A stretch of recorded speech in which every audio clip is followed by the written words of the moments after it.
Je voudrais, avant de finir sur cet enseignement, parler encore de deux derniers rois de Juda qui seront aussi par leur vie des exemples pour nous.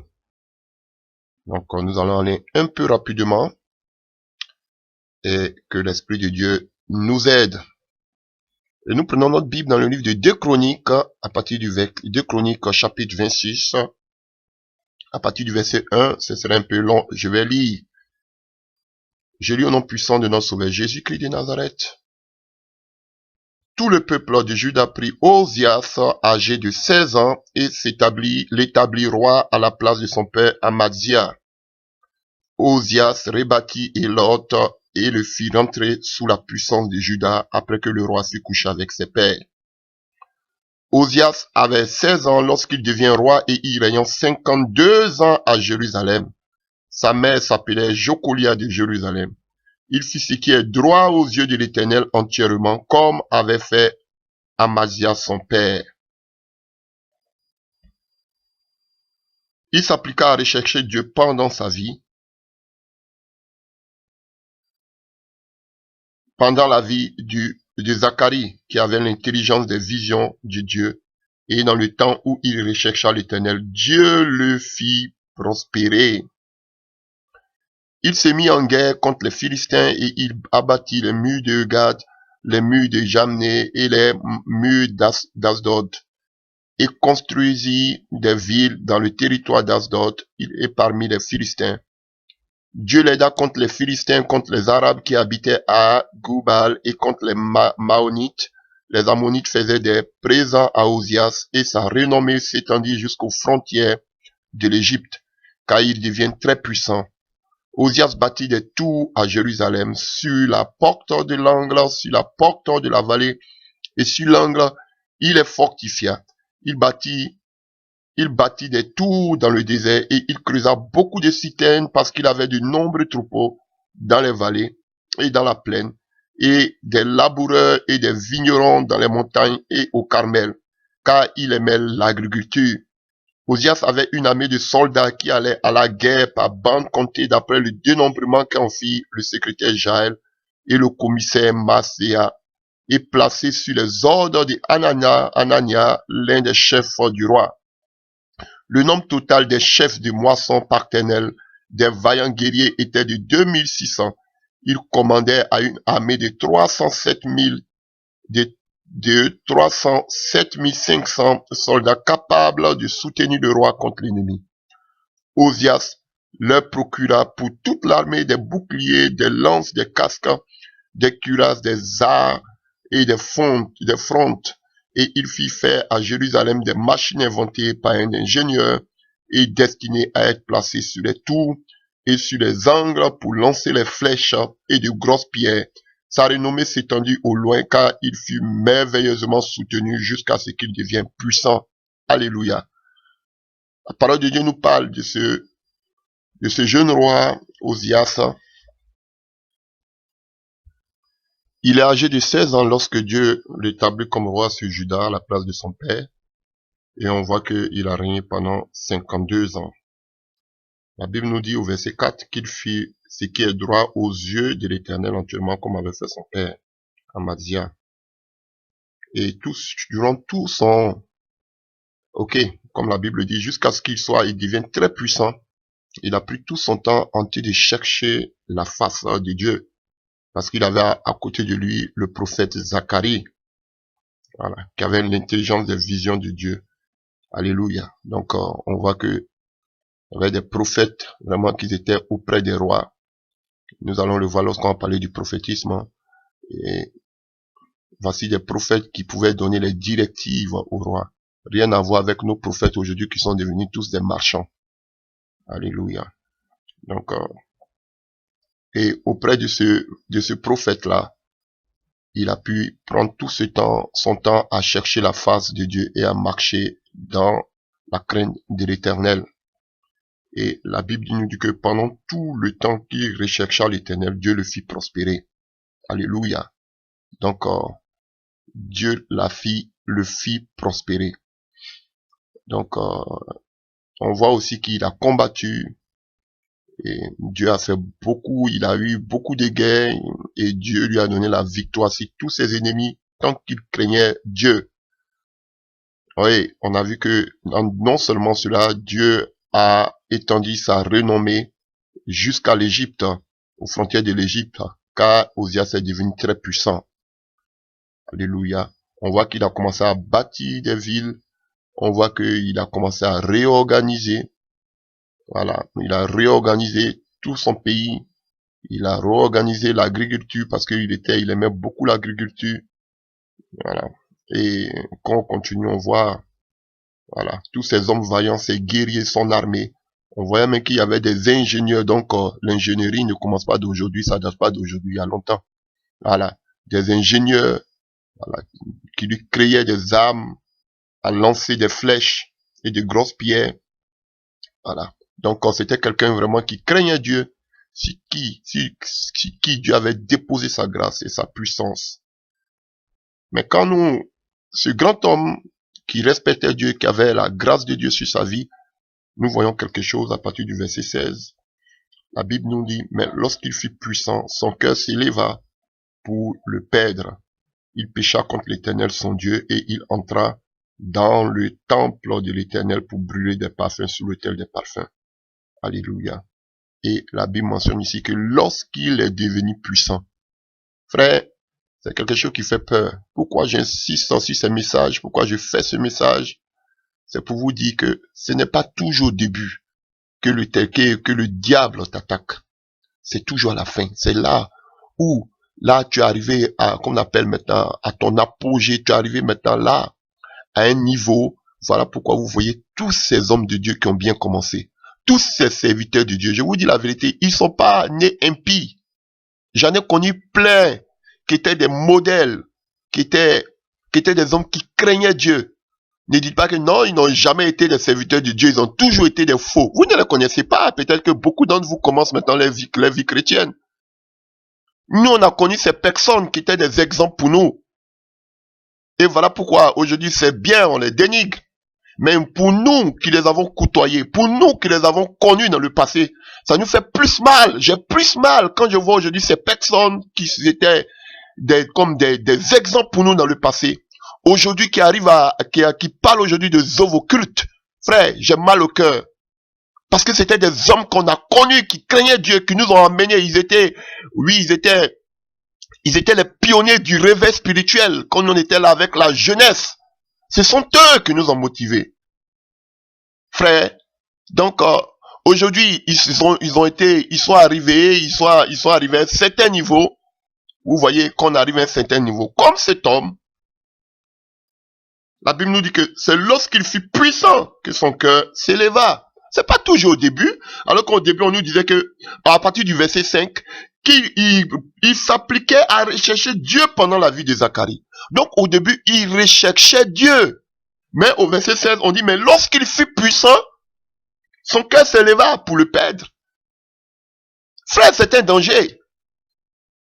Voilà pourquoi, soutenez ceux qui ont cette vision, soutenez ceux qui prêchent la vérité, frère, pour ne pas qu'ils puissent dévier. Vous-même, aujourd'hui, personne ne sait ce que Dieu fera avec vous demain. Et vraiment, pendant que vous êtes là, je vous en supplie, regardez ces hommes-là. On nous dit qu'ils cherchaient Dieu pendant que le prophète Zacharie était là. Lorsque le prophète Zacharie n'était plus là, c'était fini. Pareil pour Saül. Il comptait sur Samuel. Le jour que Samuel n'était plus là, c'est fini.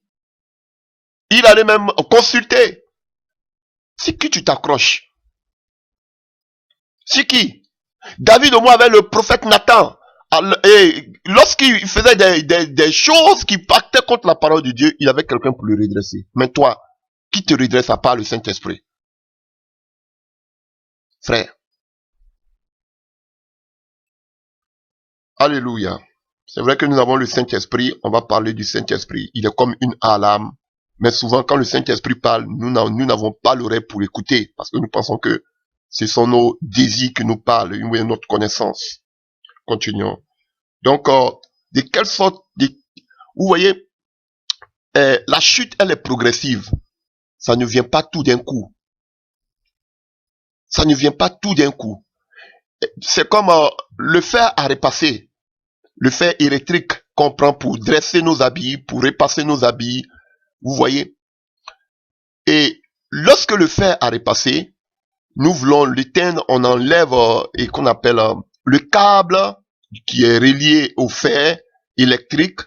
Bon, ce n'est plus à charbon, mais électrique. Mais le fer reste toujours chaud. Le fer repassé reste toujours chaud. Mais le câble est enlevé. Frère, et c'est comme ça. Quand Dieu n'est plus avec toi progressivement, c'est vrai que tu n'es plus connecté et tu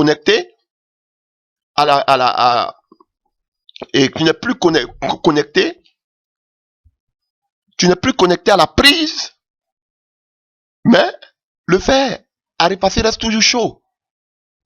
Et la prise symbolise le Seigneur, un exemple, une figure, et nous sommes connectés avec lui par notre vie, par le Saint-Esprit. Et lorsque maintenant nous péchons, ou bien que nous sommes dans la désobéissance, nous sommes déconnectés de la prise, mais le fer à repasser reste toujours chaud. Mais là, qu'on appelle le câble n'est plus dans la prise, mais le fer à repasser reste toujours chaud. Pareil pour la télévision. Lorsque nous voulons le débrancher, nous avons longtemps regardé.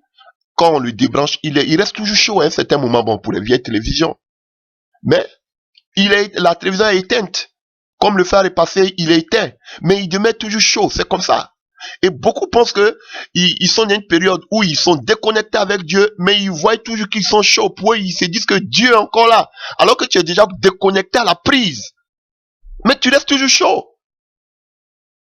Mais à un certain moment, le fer à repasser va commencer à refroidir.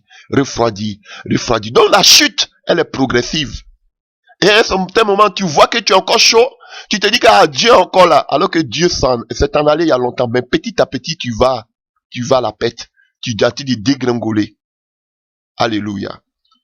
Alors la Bible nous dit ici, mais lorsqu'il fut puissant, son cœur s'éleva pour le perdre, il pécha contre l'Éternel son Dieu, et il entra dans le temple de l'Éternel pour brûler des parfums sous l'autel des parfums. Alléluia. Je voudrais dire quelque chose avant de continuer. Beaucoup pensent que c'est seulement, oui, ça fait partie. Le péché sexuel qui peut faire tomber. Ou l'argent seulement qui peut faire tomber. Alléluia. Mais l'orgueil, on met pas beaucoup d'accent sur l'orgueil. Frère, sur la suffisance. Regardez, la plupart de ces hommes, vous voyez ce monsieur, on nous dit pas qu'il a eu, nous dit que même Dieu l'a béni, il était prospère. Oui, peut-être c'est la prospérité qu'il a rendu hautain, mais la Bible dit que lorsqu'il est devenu puissant, son cœur s'éleva pour le perdre. Donc frère, faisons beaucoup attention, ne voyons pas seulement la gloire, mais ne regardons aussi notre position, comment l'orgueil entraîne beaucoup de personnes. Et lorsque vous arrivez à la gloire, lorsque vous avez tout eu, maintenant vous élevez votre cœur. Vous ne voulez plus écouter parce que vous dites, Dieu est toujours là. Bon, j'ai eu tout ce que je veux. Alléluia. Verset 17. Le sacrificateur Azaria entra avec lui, avec 80 sacrificateurs de l'Éternel. L'homme courageux qui s'opposait au roi Osias et lui dit, tu n'as pas le droit, Osias, d'offrir des parfums à l'Éternel. Ce droit appartient aux sacrificateurs fils d'Aaron qui ont été consacrés pour les offrir. Sors du sanctuaire, car tu commets un péché, et cela tournera pas à ton honneur devant l'Éternel Dieu. La colère s'empara d'Osias, qui tenait un encensoir à la main, et comme il s'irrita contre les sacrificateurs, la lèpre éclata sur son front à présence des sacrificateurs dans la maison de l'Éternel, près de l'autel des parfums. Le souverain sacrificateur Azaria et tous les sacrificateurs portaient les regards sur lui, et voici, il avait la lèpre au front. Il le mit précipitamment dehors, et lui-même s'y hâta de sortir, parce que l'Éternel l'avait frappé. Le roi Osias fut lépreux jusqu'au jour de sa mort, et il demeura dans la maison, écarté comme lépreux, car il fut exclu de la maison de l'Éternel. Alléluia. Voici, et au verset 23, Osias se coucha avec ses pères, et on l'enterra avec ses pères dans le camp de la sépulture des rois, car on disait, il est lépreux, et Yotam son fils régna à sa place. Et vous savez que la lèpre était comme le doigt de Dieu, c'était comme une malédiction provenant de Dieu. Alléluia. Et Moïse avait donné des prescriptions concernant quelqu'un qui est lépreux. Il devait être mis à l'écart. Alléluia. Et lorsqu'il était guéri de sa lèpre, il devait repartir vers les sacrificateurs qui devaient reconnaître après des sacrifices, des holocaustes, après des sacrifices, des offrandes du moins, qui devaient reconnaître que cette personne était réellement guérie. Alléluia. Donc, c'est ce qui est arrivé à ce grand roi qui s'est élevé. Vous voyez comment le diable n'attend jamais le début, parce que le début, c'est sûr que tu seras droit devant Dieu. C'est sûr qu'au début, tu vas chercher la face de Dieu, frère. Toi qui m'écoutes, sœur, toi qui m'écoutes. Aujourd'hui, tu as le zèle, tu as la fougue.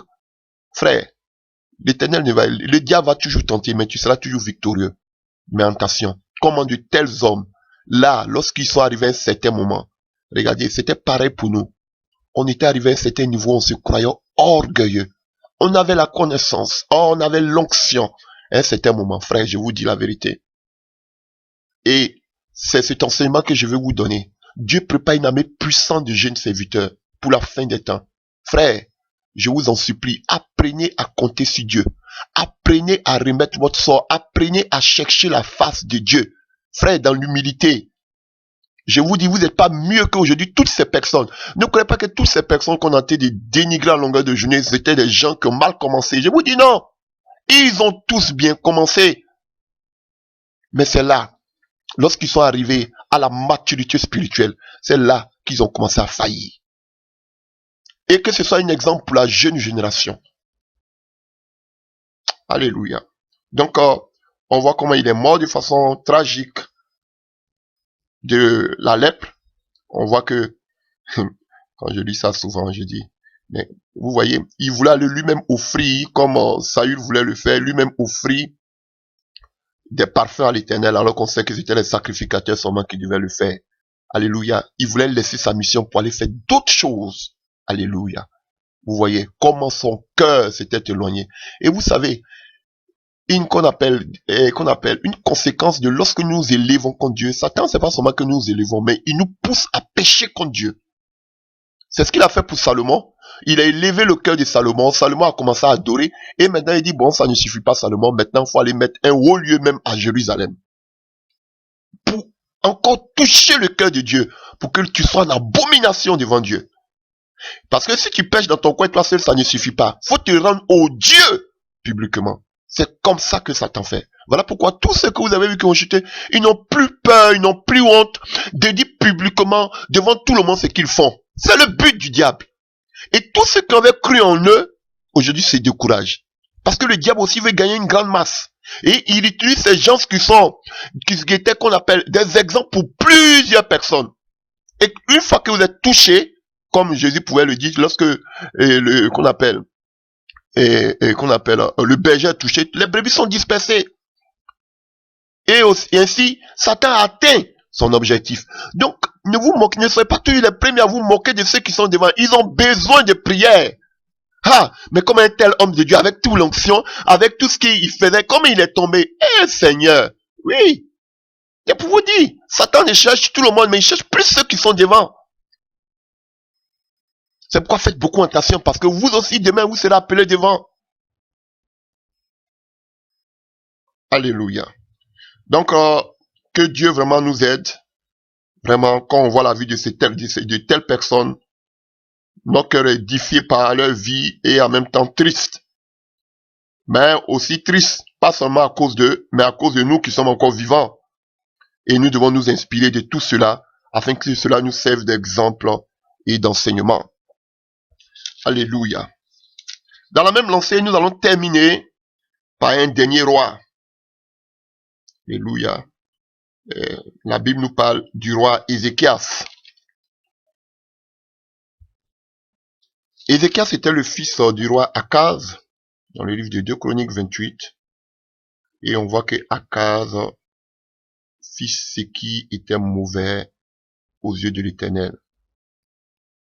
On dit qu'il marchait dans les voies des rois d'Israël, et même qu'il fit des images taillées en fonte pour les Baals. Verset 3 de 2 Chroniques 28. La Bible nous dit qu'il marcha dans les voies des rois d'Israël, même Il fit des images en fonte pour les Baals, il brûla des parfums dans la vallée des fils des Hinnom, et il fit passer ses fils par le feu, souvent les abominations des nations que l'Éternel avait chassées devant les enfants d'Israël.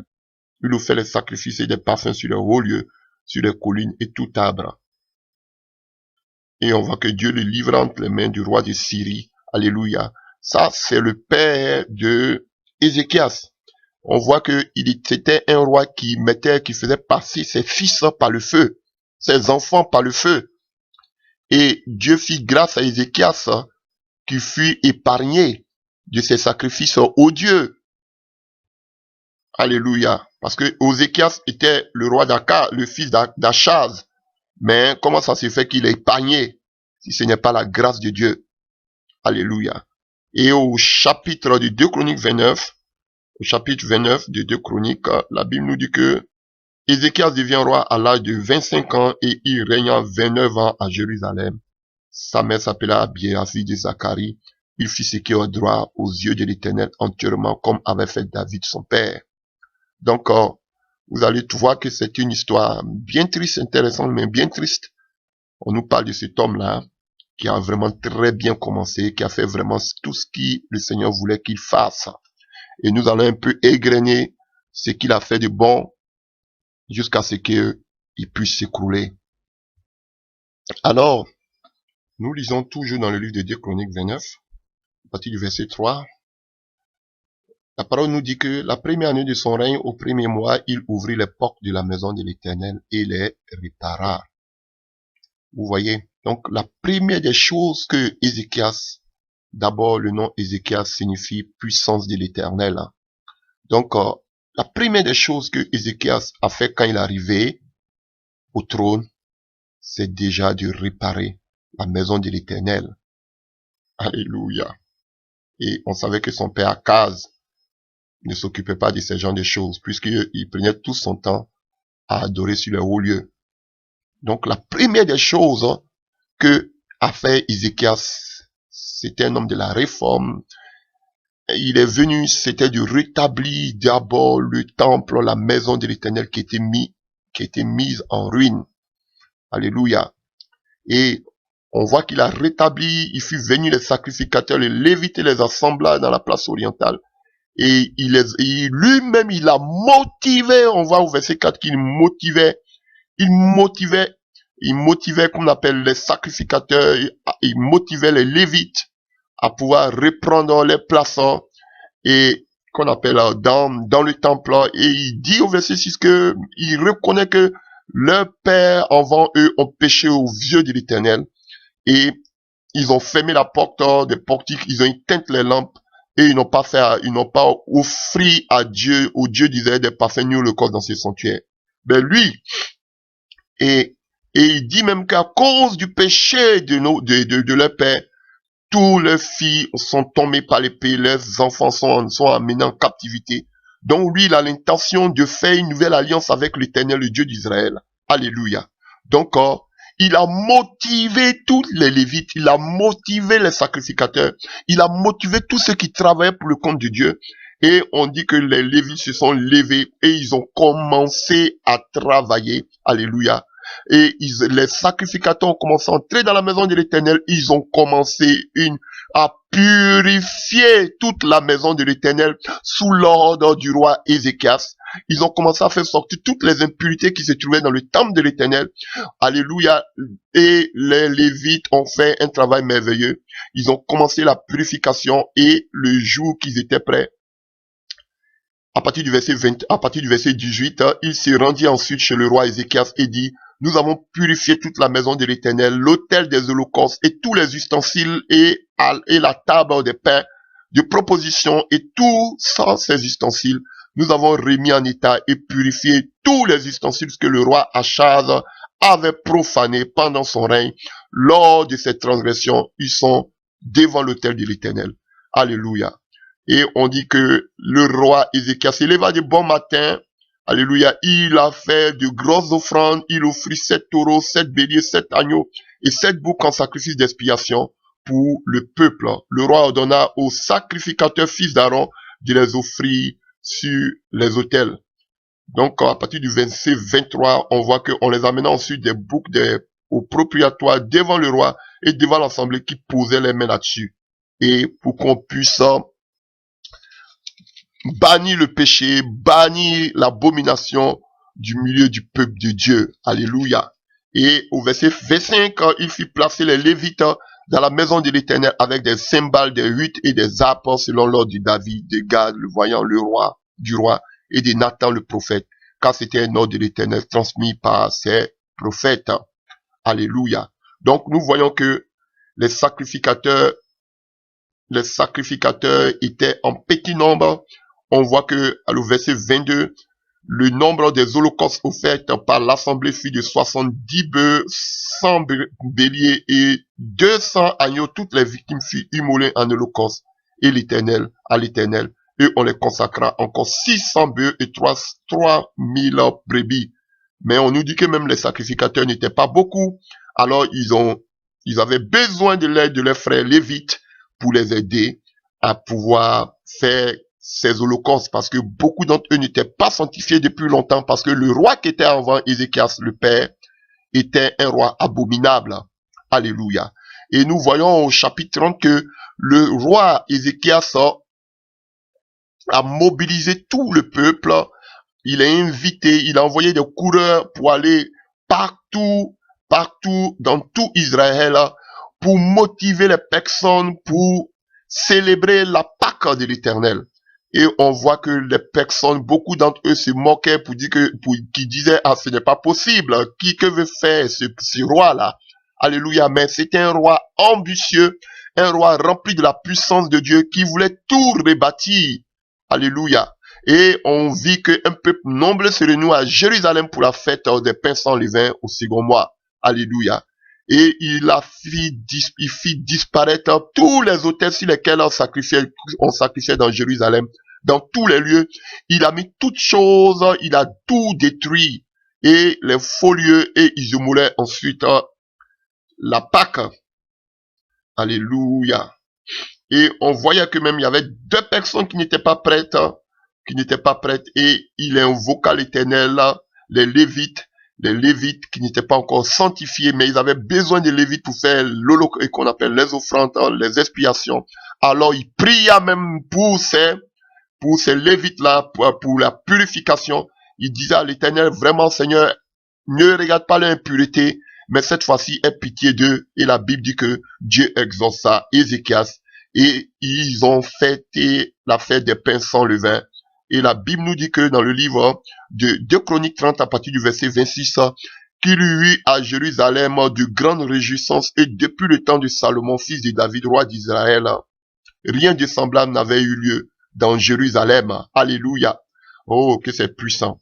On nous dit que il brisait toutes les statues des idoles, il renversait toutes les idoles, renversant entièrement les hauts lieux, autels dans tout Juda et Benjamin jusqu'à Ephraim et Manassé. Et encore au verset 2 du chapitre 31, Ézéchias a rétabli la classe des sacrificateurs et des lévites. Il a donné les fonctions aux sacrificateurs et aux lévites. On voit même qu'il a même dit au peuple d'emmener dans la maison de l'Éternel. Alléluia. C'est ça la dîme. Ça n'a rien à voir avec ceux qui sont encore dans les questions des dîmes et qu'on s'en est plus sur la loi. Arrêtez de nous emmerder. Alléluia. Donc, on voit que ce roi-là a demandé à tout le peuple d'envoyer la dîme de tout ce qu'ils avaient de leurs revenus, de les prémices dans la maison de l'Éternel. Alléluia. On dit que c'est pour les sacrificateurs et que c'était pour les Lévites. Maintenant, si vous êtes descendant de Lévi, dites-le moi. Vous qui vous appelez sacrificateurs. Alléluia. Alléluia. Donc, la Bible dit qu'ils ont commencé à former des tas, et la Bible dit que les sacrificateurs étaient rassasiés. Au verset 10, alors le souverain sacrificateur Azaria de la maison de Sadok lui répondit, depuis qu'on a commencé d'apporter les offrandes dans la maison de l'Éternel, nous avons mangé, nous nous sommes rassasiés et nous n'avons beaucoup laissé, car l'Éternel a béni son peuple, et voici la grande quantité qu'il y a du reste. Alléluia. Oh, que c'est merveilleux. Que c'est merveilleux. Et vous voyez, on voit que Ézéchias a fait un travail merveilleux. Il demandait encore à tout le reste de ce qui restait, de les mettre dans la chambre de la maison de l'Éternel et d'apporter toujours les dîmes, n'est même pas qu'il manque de quelque chose. Oh, alléluia. Il a rétabli les villes. Alléluia. Oh, alléluia. Oh, que c'est merveilleux. Donc, au verset 20, voici ce qui fit Ézéchias dans tout Juda. Il fit ce qui est bien et qui est droit, ce qui est vrai devant l'Éternel son Dieu. Il agit de tout son cœur et il reçut dans tout ce qu'il entreprit en recherchant son Dieu pour le service de la maison de Dieu, pour la loi et pour le commandement. Alléluia. Et ça ne s'arrête pas là. On voit que après ces choses au chapitre 32, on voit que après ces choses et ces actes de fidélité parut Sanchérib, roi d'Assyrie, qui pénétra en Juda et assiégea les villes fortes dans l'intention de s'emparer. Et la Bible dit que lorsque Ézéchias a vu que le roi de Syrie voulait s'en prendre au peuple de Jérusalem, au peuple de Juda, on dit, la Bible nous dit au verset 5 que Ézéchias prit courage et reconstruit la muraille qui était en ruine et l'éleva jusqu'au tour, bâtit un autre mur en dehors, fortifia Milo dans la cité de David. Il prépara une quantité d'armes et de boucliers.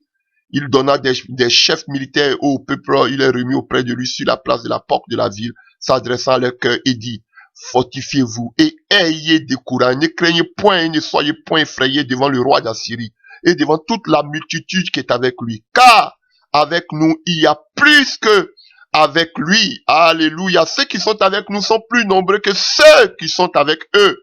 Alléluia. Avec lui est un bras de chair. Avec le roi de Syrie, il n'a seulement qu'un bras de chair. C'est seulement l'humain, la chair qui agit avec lui. Et avec nous, nous avons l'Éternel, notre Dieu, qui nous aidera et qui combattra pour nous. Le peuple eut confiance dans les paroles d'Ézéchias, roi de Juda. Alléluia. C'était quelqu'un qui savait galvaniser son peuple. C'était quelqu'un, lorsque le peuple avait peur, était dans la désolation, il savait motiver son peuple. C'était un roi qui donnait l'espoir au peuple. C'était un roi non seulement qui ne se préoccupait pas seulement de la maison de l'Éternel, qui ne s'occupait pas seulement des sacrificateurs, mais aussi comme un général qui savait motiver son armée. Oh, alléluia. Oh, alléluia. Alors nous voyons au verset 9 du chapitre 32 que le roi Sanchérib envoya des messages, envoya des serviteurs à Jérusalem pour dire à Ézéchias, au roi de Juda, de laisser le peuple, de laisser Jérusalem être prise, parce que personne ne pouvait les sauver de sa main. Et on voit comment ces serviteurs sont venus avec arrogance insulter le peuple d'Israël jusqu'à Jérusalem. Et on peut voir comme ça au verset 16, les serviteurs du Sanchérib, au verset 16 du 2 Chroniques 32, les serviteurs du Sanchérib parlaient encore contre l'Éternel Dieu et contre Ézéchias son serviteur. Et il envoya une lettre insultante pour l'Éternel, le Dieu d'Israël, en s'exprimant ainsi contre lui. De même que les dieux des nations des autres pays n'ont pas pu délivrer leur peuple de ma main, de même le Dieu d'Ézéchias ne délivrera pas son peuple de ma main. Verset 18. Les serviteurs des Sanchérib criaient à haute voix en langue judaïque, afin de jeter le froid, la peur, l'épouvante parmi le peuple de Jérusalem qui était sur la muraille, et de pouvoir ainsi s'emparer de la ville. Il parlait de Dieu de Jérusalem comme des dieux des peuples de la terre, ouvrage des mains de l'homme. Alléluia. Ils ont méprisé le peuple de Dieu. Ils ont méprisé le Dieu d'Israël. Ils ont insulté le peuple d'Israël. Et qu'est-ce qu'ils ont fait? Ils ont commencé même à parler dans la langue maternelle des Israélites. Ils ont commencé à parler même en langue judaïque, alléluia, pour mettre le froid, pour mettre la peur, pour mettre la peur, l'épouvante à tous ces guerriers, à tous ces soldats qui étaient sur la muraille, qui attendaient. Ils ont commencé à parler à haute voix dans les langues pour qu'ils comprennent que rien ne pourrait les sauver, même pas le roi Ézéchias, de la main du roi Sanchérib, le roi de Syrie. Alléluia. Donc une lettre insultante au roi d'Israël et au Dieu d'Israël. Alors, Que fit le roi Ézéchias? Au verset 20, on voit que le roi Ézéchias et le prophète Isaïe, fils d'Amoth, s'est mis à prier à ce sujet et il criait au ciel. Alors l'Éternel envoya un ange qui extermina le camp du roi d'Assyrie, tous les vaillants hommes des princes et des chefs. Et on voit, ainsi l'Éternel sauva Ézéchias et les habitants de Jérusalem. Donc vous voyez que au temps du roi Ézéchias, il y avait aussi le prophète Isaïe qui était. Donc vous pouvez voir aussi dans le livre du livre d'Ésaïe, il parle beaucoup de Ézéchias. Donc vous voyez que il a remis son sort entre les mains du prophète Ésaïe. Vous pouvez le voir aussi dans le livre des rois. Il a remis son sort entre les mains du prophète Ésaïe. Et on a vu qu'ils ont intercédé, et Dieu s'est glorifié, et Dieu s'est manifesté dans la vie du roi Ézéchias, afin de détruire toute l'armée du peuple de Syrie, de Sanchérib. Un ange est venu frapper tous ces soldats-là. Alléluia. Et on nous dit que Sanchérib fut tué par lui-même ses propres enfants. Alléluia. Oh, alléluia. Au verset 22 de Chronique 32, ainsi l'Éternel sauva Ézéchias et les habitants de Jérusalem de la main de Sanchérib, roi d'Assyrie, et de la main de tous, et il les protégea contre ceux qui les entouraient. Beaucoup de gens apportaient dans Jérusalem des offrandes à l'Éternel et des riches présents à Ézéchias, roi de Juda, qui depuis lors fut élevé aux yeux de toutes les nations. Donc vous voyez comment cet homme-là, il avait confiance en Dieu, il mettait toute sa force en Dieu, il mettait tout son espoir en Dieu. Et auprès de lui, il avait le prophète Ésaïe qui était là. Alléluia. Et la main de Dieu agissait puissamment avec lui. Alléluia. De telle sorte que Dieu même pouvait envoyer même des anges pour combattre pour lui. Alléluia. Il avait l'assurance, il avait la foi. Devant toute cette grande armée du roi d'Assyrie, il pouvait motiver, galvaniser ses troupes. Et il dit que ceux qui sont avec eux, la puissance de Dieu, ils sont plus nombreux que ceux qui sont avec ce roi d'Assyrie. Et ça me rappelle la parole que Élisée avait lorsqu'il était à côté de son serviteur, lorsqu'il demandait à Dieu d'ouvrir les yeux de son serviteur, parce que ceux qui sont avec eux sont plus nombreux que ceux qui sont avec qu'ils étaient avec lui sont plus nombreux que ceux qui sont avec leur ennemi. Alléluia. Alors, nous prenons au verset 24, au verset 24 du 2 Chroniques 32, au verset 24 de 2 Chroniques 32, on nous dit en ce temps-là, Ézéchias fut malade à la mort, il fit une prière à l'Éternel et l'Éternel lui adressa la parole et lui accorda un prodige. Et pour cela, nous allons aller le voir.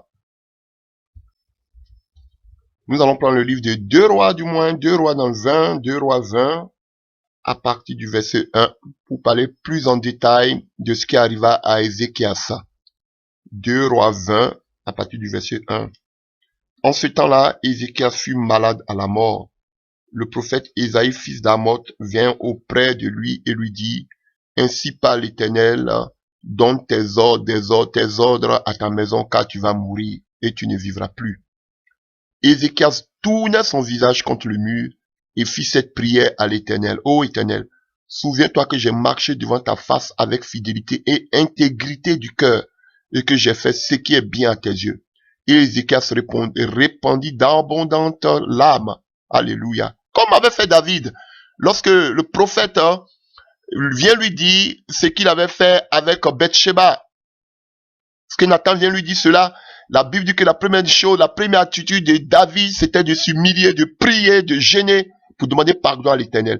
Ainsi fit et aussi Ézéchias. Alléluia. Jusqu'à même le roi a fait couler d'abondantes larmes. Au verset 4, Ésaïe qui était sorti n'était pas encore dans la cour du milieu lorsque la parole de l'Éternel lui fit adresser en ces termes. Donc quand automatiquement le prophète Ésaïe lui a donné cette parole, la Bible nous dit que cet homme-là, le roi, a commencé à se repentir, à pleurer. Alléluia, parce que son cœur commençait à s'élever.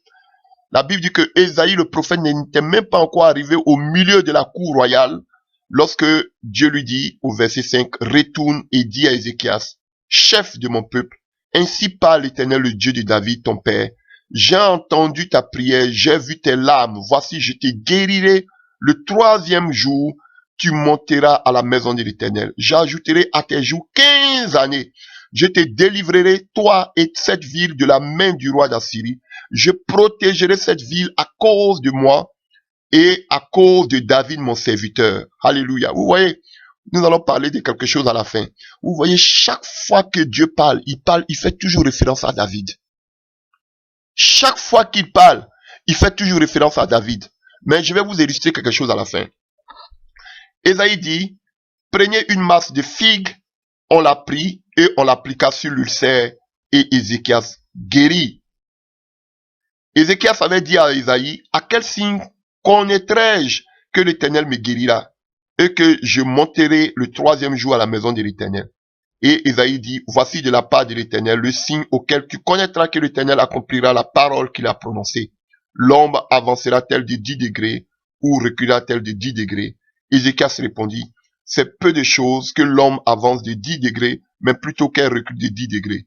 Alors Ésaïe, le prophète, invoqua l'Éternel, qui fit reculer l'homme de 10 degrés sur les degrés d'Achaz où elle était descendue. Alléluia. Alors, chers frères et sœurs, nous allons voir que Dieu a béni Ézéchias. Quand nous revenons dans le livre des 2 Chroniques 32, 2 Chroniques 32 à partir du verset 27, 2 Chroniques 32 à partir du verset 27, Ézéchias eut beaucoup de richesses et de gloire. Il se fit des trésors d'argent, d'or, de pierres précieuses, d'aromates, de boucliers et de tous les objets qu'on peut désirer. Des magasins pour les produits en blé, en mou et en huile, des crèches pour toute espèce de bétail et des étables pour les troupeaux. Il se bâtit des villes et il eut en abondance des troupeaux de menu et de gros bétail, car Dieu lui avait donné des biens considérables. Ce fut aussi lui, Ézéchias, qui boucha l'issue supérieure des eaux de Gihon et les conduisit en bas vers l'occident de la cité de David. Ézéchias réussit dans toutes ses entreprises. Alléluia. Il réussit dans toutes ses entreprises. Vous voyez, voici un homme avec qui Dieu était. On voit sa prière, sa repentance. On voit comme il avait le cœur prêt pour le Seigneur. Alléluia. Regarde ta vie et regarde, est-ce que tu vaux à la cheville d'un tel homme? Mais malgré ça, il a fléchi. Alléluia. Et beaucoup de personnes, beaucoup de soi-disant serviteurs de Dieu, même des véritables serviteurs de Dieu aussi, qui ont perdu la vision, beaucoup se réfèrent sur le fait que tout ce qui était agréable à Dieu dans l'Ancien Testament étaient tous bénis par Dieu, par toutes sortes de biens, de l'or, de l'argent, des biens de façon matérielle. Donc, c'est normal que quand tu es un enfant de Dieu, tu prospères à tous égards. Alléluia. Oui, c'est beau. Mais Dieu merci que vous tirez tous ces enseignements de l'Ancien Testament. Montrez-moi dans le Nouveau Testament un des serviteurs de Jésus-Christ qui était riche. Même Matthieu, le collecteur d'impôts, on a vu qu'il a abandonné son travail. Dites-moi. Vous me direz que l'habit que Jésus a porté était d'une seule couture, c'était une tunique unique, ils ont tiré ça au sort. Alléluia. Ne déformez pas la parole de Dieu. Il n'avait ni regard ni aspect pour attirer qu'on appelle, il n'avait ni aspect pour qu'on puisse attirer les regards sur lui. Il était chétif, misérable. Oui, on l'a mis dans un tombeau spécial. Alléluia. Dites-moi dans le Nouveau Testament, quel serviteur de Jésus avait la gloire comme vous prétendez? Vous tirez tous vos enseignements de l'Ancien Testament. Oui, dans l'Ancien Testament, tous ceux qui craignaient Dieu étaient bénis. Mais nous ne sommes plus sur la loi, frère. Nous ne sommes plus sur la loi. Voilà pourquoi vous ne voulez pas sortir de la loi. Voilà pourquoi vous exigez toujours la dîme. Voilà pourquoi vous voulez rester là-bas. Vous voulez le Dieu de la loi. Alléluia. Alléluia. Et vous prenez ce qui vous arrange. Mais tout ce qui... Paul dit, je ne vous dis pas de ne pas marcher selon la loi, mais ne prenez pas une seule... Vous devez respecter toutes les plus de 600 lois qui sont écrites dans la loi de Moïse. Alléluia. Petite parenthèse. Donc, on voit tout ce que Dieu a fait avec cet homme. Alléluia. Mais on a vu que à la fin de la vie de Ézéchias, son cœur n'était plus tout entier au Seigneur. Et Ézéchias a fait une erreur grave, très grave. Alléluia. Et nous allons le voir. Alléluia. Et nous le voyons dans le livre de 2 Rois, à partir de 2 Rois 20, à partir du verset 12.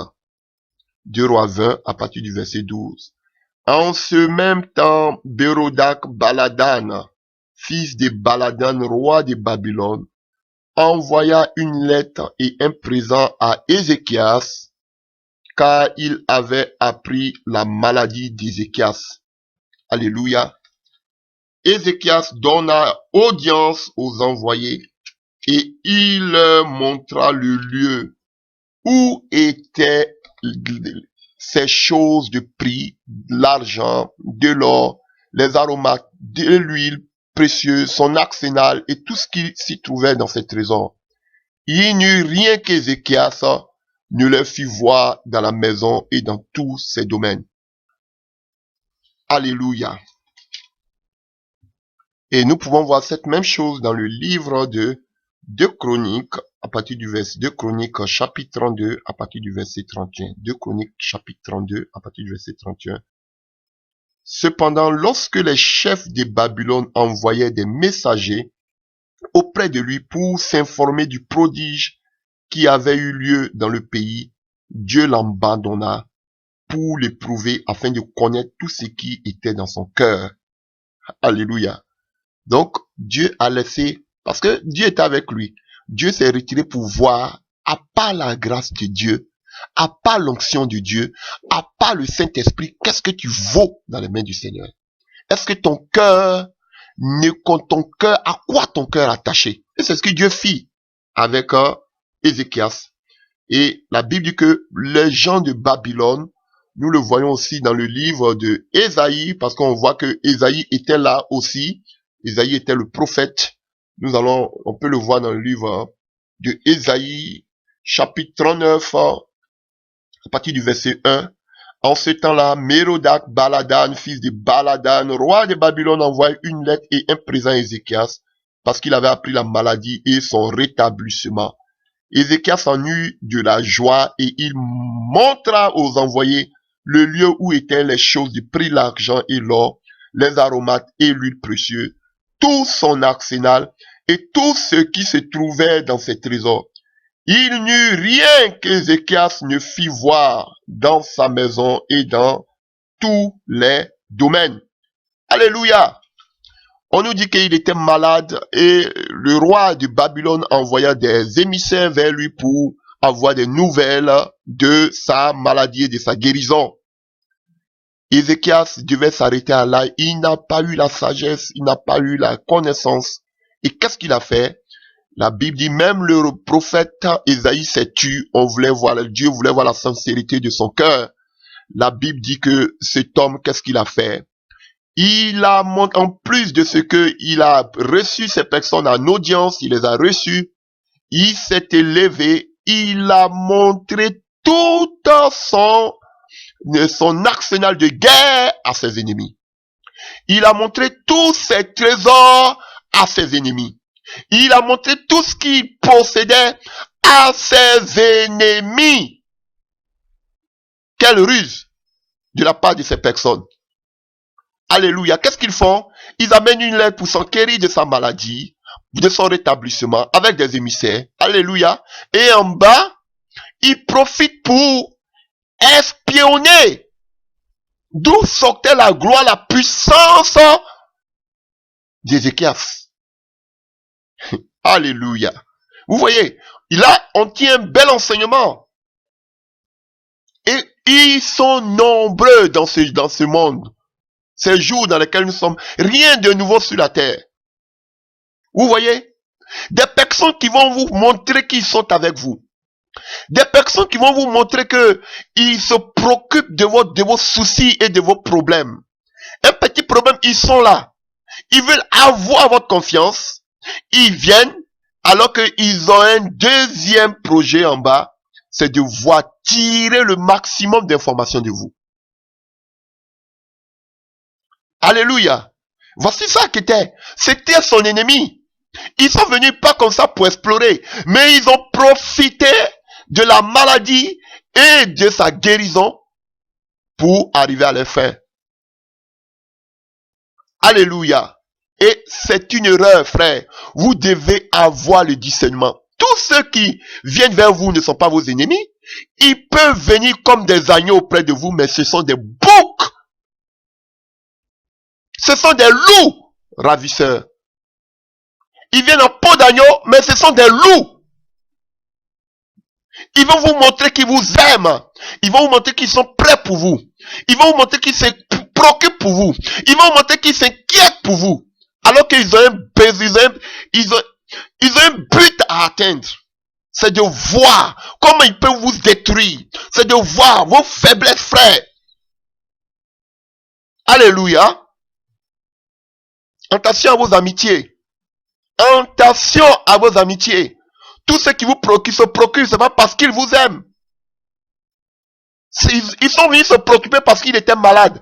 Alors que ils avaient d'autres choses en tête. C'était de voir d'où venait toute sa puissance.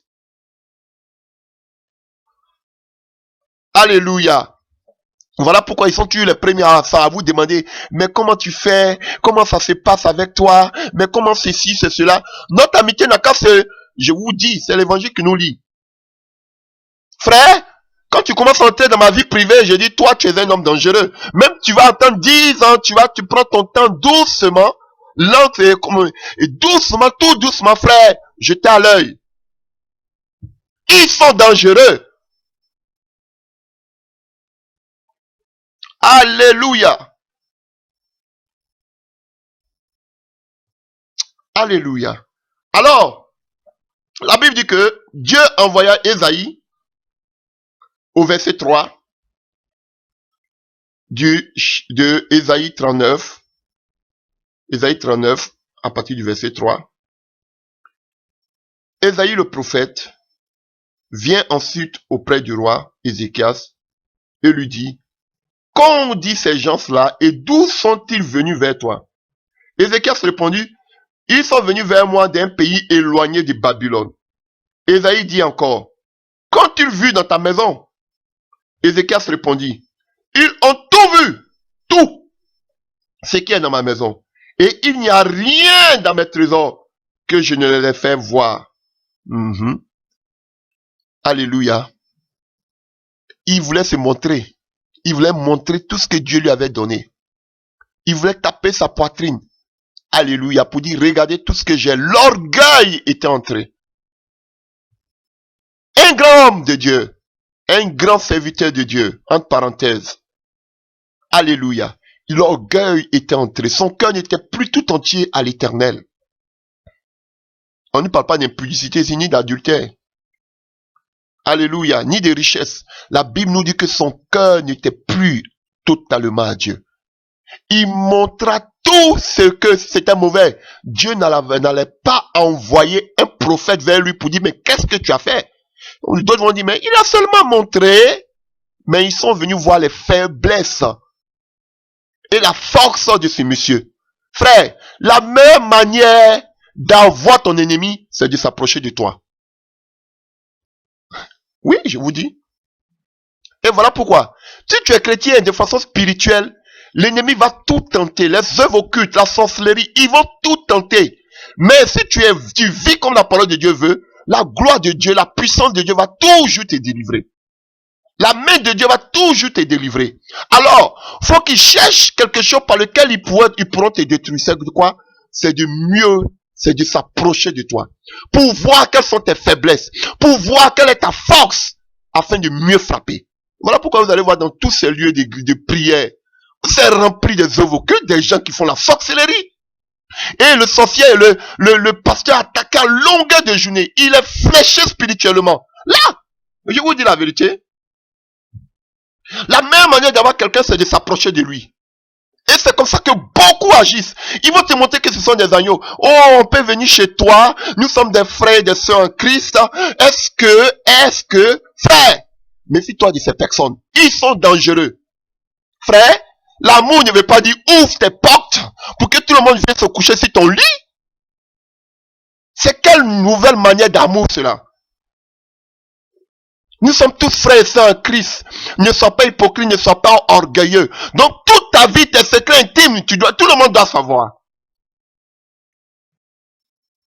Frère, la même manière de te détruire, c'est de s'approcher de toi. Et c'est ce qu'ils ont fait. Et ils ont attendu un moment favorable. Pendant qu'il était malade, il était guéri. On se préoccupe de ta santé, mais comment ça va chez toi?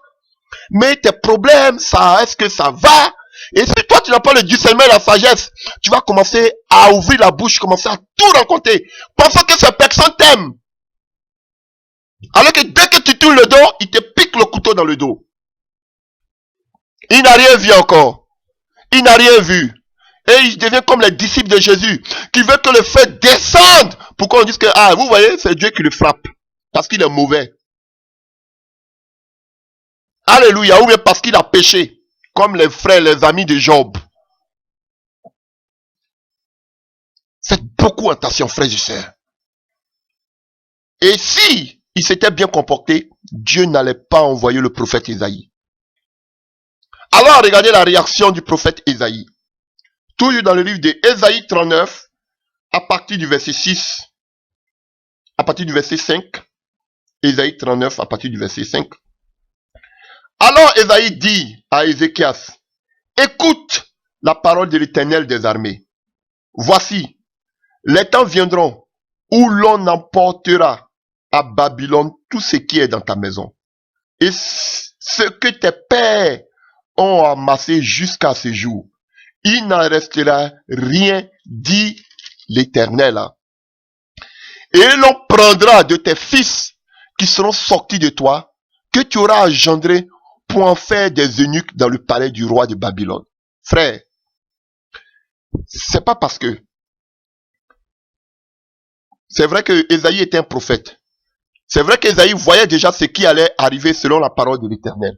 Mais tout cela arrivait à cause de l'acte qu'a posé Ézéchias. Est-ce que vous arrivez à me comprendre? Une seule erreur d'Ézéchias est devenue, le problème est devenu la malédiction de toute une génération à venir, de toutes les générations à venir. Donc vous voyez frère, c'est à partir de là que le peuple d'Israël a été amené en captivité à Babylone. À partir de ce roi Ézéchias, qui a très bien commencé, qui craignait Dieu. Alléluia. On voit comment il avait le dévouement pour Dieu. Comment il savait incliner son cœur devant Dieu. Comment il pouvait galvaniser, motiver les troupes. Comment il a rétabli la classe des sacrificateurs dans leurs fonctions. On a vu tout cela. Comment il s'appuyait sur l'Éternel. Mais une erreur. Du fait qu'il a ouvert son cœur à l'ennemi, Dieu ne l'a pas pardonné. Alléluia. Est-ce que vous arrivez à comprendre? Ne voyez pas seulement l'impudicité, l'adultère. On peut se repentir. Mais il y a des choses sur lesquelles Dieu ne lésigne pas. L'impureté là, on peut arrêter. Si quelqu'un dit j'arrête, j'arrête. Mais quand le cœur d'un homme se lève contre Dieu, frère, voilà pourquoi il dit la désobéissance à Dieu, pour moi c'est un des plus grands péchés. Tout péché est péché. Alléluia. Et c'est à partir de là, que le peuple de Dieu, dans les temps qui ont suivi, fut déporté en Babylone. Tout à l'heure, on a vu que Ézéchias était malade. On a vu comment il s'est repenti, comment il a pleuré. Parce qu'il était malade, parce que la maladie touchait sa propre vie. Alléluia. On a vu comment il a incliné son cœur, il a pleuré. Automatiquement, le prophète qui a prophétisé ça, Ésaïe, n'était même pas encore arrivé au milieu de la cour royale. Jusqu'à ce que Dieu lui dise, retourne-toi. Pourquoi? Parce qu'automatiquement, la personne s'est repentie, le roi Ézéchias. Frère, vous voyez combien ça fait mal au cœur de Dieu quand vous vous confiez à l'homme, quand l'orgueil vous s'en prend à vous. Alléluia. Alors, on voit ce que Ézéchias répondit au verset 8 de Ésaïe 39. Ésaïe 39 à partir du verset 8. Oh, alléluia. On a vu tout à l'heure qu'Ézéchias était malade, il s'est repenti. On lui annonce une malédiction, on lui annonce le courroux, la colère de Dieu qui va s'étendre sur toute sa progéniture. Vous voyez, parce qu'on voit ici, au verset, on relit, alors Ésaïe dit au verset 5 à Ézéchias, écoute la parole de l'Éternel des armées, voici les temps viendront où l'on apportera à Babylone tout ce qui est dans ta maison et ce que tes pères ont amassé jusqu'à ce jour, et il n'en restera rien, dit l'Éternel, et l'on prendra de tes fils qui sont sortis de toi, que tu auras engendré pour en faire des eunuques dans le palais du roi de Babylone. Alléluia. Vous voyez, et je vous l'ai dit la dernière fois, lorsque un roi ou quelqu'un péchait, qui prenait les pots cassés, c'était toujours sa progéniture. Frère, voyez-vous pourquoi je vous parle des alliances? C'est vrai, ce sont des lois spirituelles. Une fois que tu vis mal, tu vis dans le péché, la malédiction qui est sur ta vie, parce que oui, le péché est une malédiction. Christ est venu nous enlever de cette malédiction. Si tu n'as pas encore Christ, tu es sur cette malédiction. Et tout ce que s'attache à toi, ou bien qui s'attache à tes pères avant toi, à tes aïeux avant toi, s'attachera à toi et s'attachera aussi à ta descendance. Et ici, on voit encore que cela s'accomplit. Et Dieu dit, par l'intermédiaire de son serviteur Ésaïe, que ces enfants qui sont sortis de lui seront comme des eunuques à Babylone. Tout sera pris et emmené à Babylone. Ce qui est arrivé avec Nebuchadnezzar, le roi de Babylone, qui est venu détruire Jérusalem. Alléluia. Et pourquoi cela est arrivé? Parce que regardez au verset 8 de Ésaïe 39, regardez ce qu'Ézéchias fait. Ézéchias répondit à Ésaïe, la parole de l'Éternel que tu as prononcée, elle est bonne. Alléluia, laissez-moi un peu rire, excusez-moi. Ézéchias dit, tellement que son cœur est devenu hautain. On te dit que tes enfants seront emmenés en captivité. Au lieu de pleurer comme la dernière fois pendant que tu étais malade, qu'est-ce que tu fais? Tu dis aujourd'hui ici que la parole que le prophète vient de dire, elle est bonne. Écoutez, car ajoute-t-il, Ézéchias encore qui continue, qui poursuit, tandis qu'il aura la paix et la sécurité pendant ma vie. Oh, alléluia. Quand j'ai lu ça toujours, quand j'ai lu tous ces passages, j'ai mal au cœur, je peux voir la cruauté de l'homme, la méchanceté de l'homme, l'égoïsme de l'homme.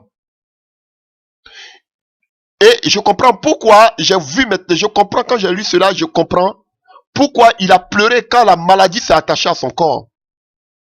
L'égoïsme, parce que tout cela était tourné seulement que vers lui. Quand on a parlé de la maladie, de ce qui s'attachait à lui, automatiquement, il a commencé à prier. Mais quand on parle de sa descendance, il dit, la nouvelle est bonne.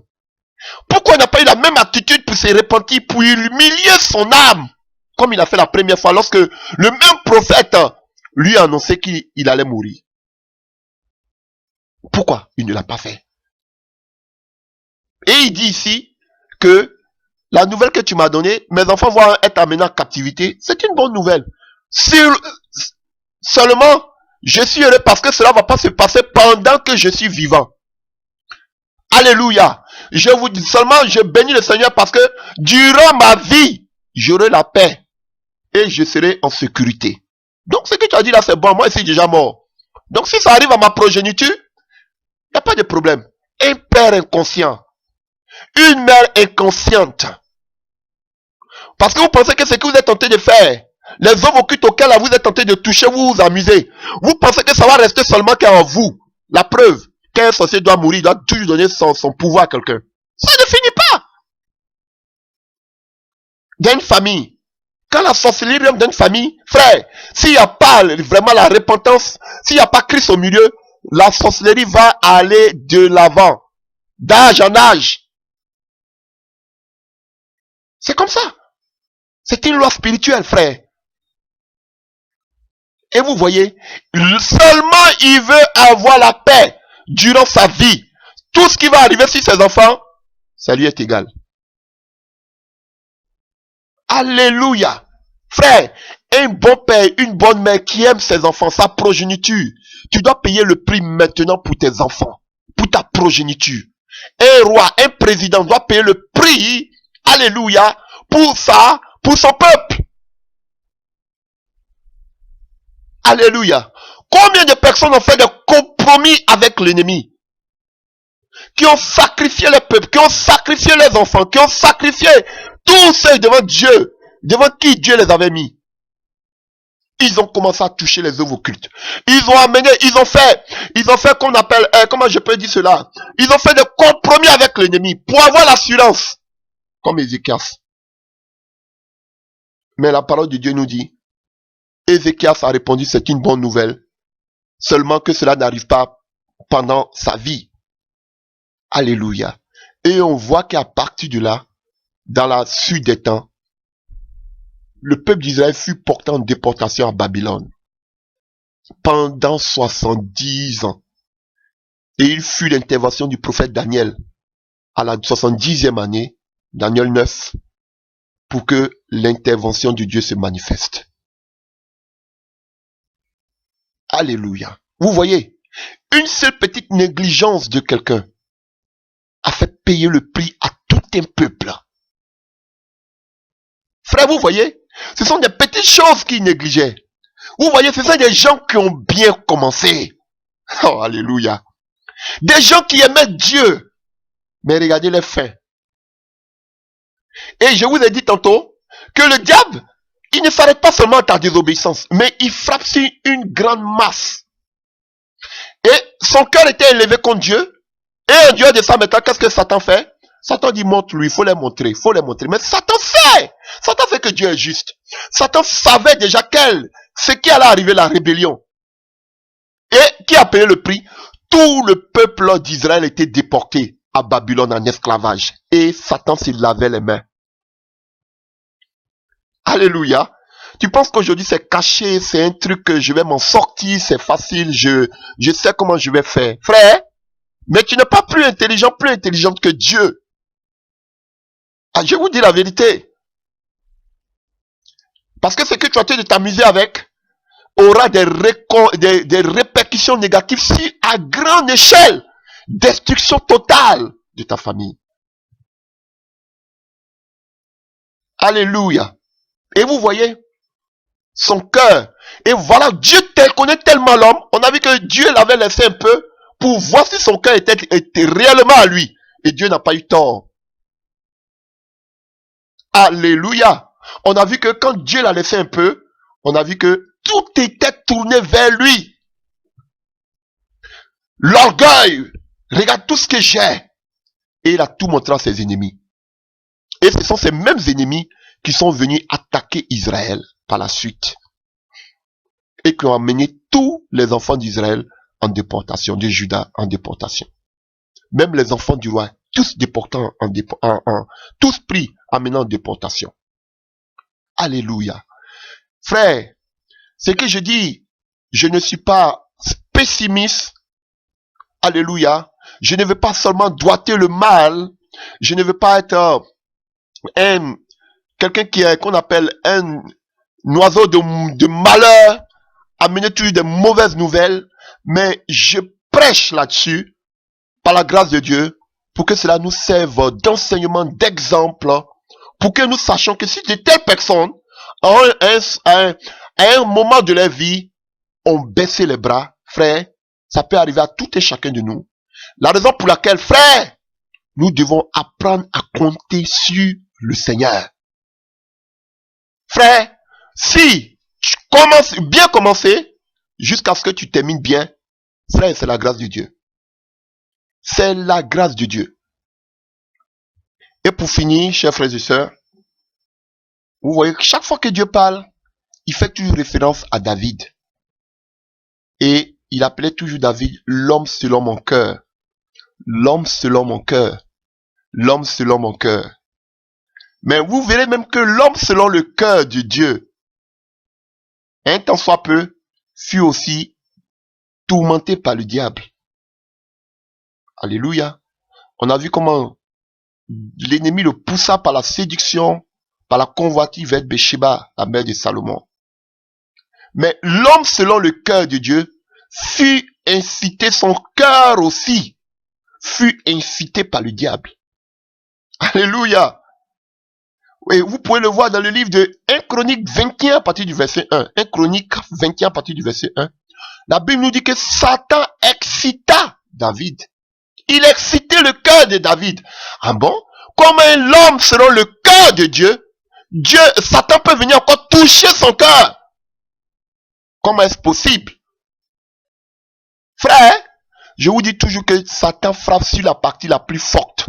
Là où tu penses que tu as l'assurance. Là où tu penses que rien ne peut. Même aujourd'hui, tu t'appuies sur tes visions. Par les visions, toi-même, tu seras amené encore même, qu'on appelle, si tu ne fais pas garde, tu ne prends pas garde à toi, attention à toi. Par toi-même, tes propres visions, tu peux être amené même à l'égarement. Je vous dis. Et l'homme selon le cœur de Dieu, c'est par le cœur que Satan encore est venu inciter David à faire quoi? Le dénombrement du peuple. Satan dit, il faut compter le peuple. Compte le peuple, ils sont nombreux. Et Satan et David s'est levé, il a commencé à compter le peuple. Alléluia, frère. Donc vous, qui comptez les frères et sœurs, avec qui sont dans vos zigouras, qui sont dans vos temples. Ah, j'ai 1000 membres, j'ai 5000 membres, j'ai 10 000 membres. Frère, déjà tu dois te repentir. Tu dois te repentir. Parce que la même chose que tu fais, David a essayé de faire. Dieu était contre. David était le premier qui voulait dénombrer. J'ai un grand peuple, je suis un archibishop. Et la Bible nous dit que c'est Satan qui incita son cœur à dire qu'il a 10 000 membres. Il a 1000 membres. C'est Satan. Frère, parce que vous voyez toujours en nombre, comme les apôtres, ils sont passés de 4000 à 5000, ils étaient 120, après ils sont passés de 4000 à 5000, donc nous aussi on a 5000 membres comme les apôtres. Frère, la Bible dit que Dieu n'était pas dedans. Si Dieu était dans les 4000 et les 5000 qui étaient à Jérusalem, il n'allait pas amener la persécution. Il avait dit que ça me plaît parce qu'il y a un réveil à Jérusalem. Donc frère, le cœur que Dieu avait vu en David, et il dit l'homme selon mon cœur, et il dit toujours à cause de mon serviteur David, ce même cœur-là, Satan est venu le toucher. Et nous voyons qu'à la suite, dans le livre de 1 Chronique 21, verset 1, vous pouvez lire cette histoire, on voit que Dieu avait donné 3 fléaux à David. David s'est repenti, Dieu dit oui, j'ai compris ta repentance, mais tu dois choisir entre les 3 fléaux parce qu'il faut que je frappe pour te donner un enseignement. Et ces jours-là, le peuple de Dieu est mort à cause de David. Ça, je vous dis la vérité. C'est pas des railleries que je rencontre. Lisez la Bible. Dieu a frappé le peuple d'Israël pendant 3 jours à cause de David. Parce que David ne voulait pas tomber entre les mains de ses ennemis. Dieu dit d'accord, donc je frappe ton peuple. Dieu les a frappés pendant 3 jours. Des milliers de personnes sont mortes. À cause de ce que simplement David avait dénombré le peuple. Et c'est ce que je vous disais. Satan, la désobéissance ce n'est que le début. Mais Satan il veut frapper à grande échelle. Il a dit David désobéit. Et dès que David a désobéi, il connaît, il était auprès de Dieu, il sait comment Dieu fonctionne. Quand David a désobéi, il dit, ah David tu as désobéi, ok, maintenant la sentence arrive. Qui a payé? Le peuple. Ils sont tous morts. Dieu a frappé le peuple et Satan est là, il se lave les mains. Ah David, c'est bien. Mais qui a payé? Le peuple de Dieu a payé parce qu'ils étaient frappés par ça, par Dieu. Parce que si tu désobéis toi seul dans ton coin, mais tu es seul, ça ne fait rien. Mais Dieu veut que Satan veut que ton péché soit connu de tout le monde. Comme ça, ta réputation est gâtée. Comme ça, Tous ceux qui croyaient en toi sont dans le désespoir, rétrograde, et puis Satan est content. Il dit voilà. Voilà pourquoi, frère, faisons beaucoup attention. C'est la même chose avec David, même avec David, l'homme selon le cœur de Dieu. Satan a frappé sur la partie là que même Dieu, où Dieu avait confiance à David, l'homme selon mon cœur. C'est sur le cœur il a frappé, et qu'il a fini de frapper sur le cœur, il dit ok, maintenant Dieu, j'attends ta sentence. Dieu dit David, ah tu as péché. David dit oui Seigneur, je me répands. Il dit ok, donc faut choisir entre les trois malédictions. Lisez 1 Chronique 21 verset 1. Et la Bible dit que il a pris la sentence, Dieu a frappé le peuple à cause de la désobéissance de David. Parce que tout simplement, Satan l'a incité à dénombrer le peuple. Frère, faisons beaucoup attention. Faisons beaucoup attention. Je vais nous exhorter pour dire que si ça arrive à de tels hommes, même David, l'homme selon le cœur de Dieu, c'est pas à toi que ça ne peut pas arriver. Ce n'est pas à ces hommes. Oui, il y a des faux serviteurs de Dieu, mais je vous dis, moi j'en ai connu des véritables aujourd'hui qui ont dévié. C'est bien, vous ne les avez pas connus.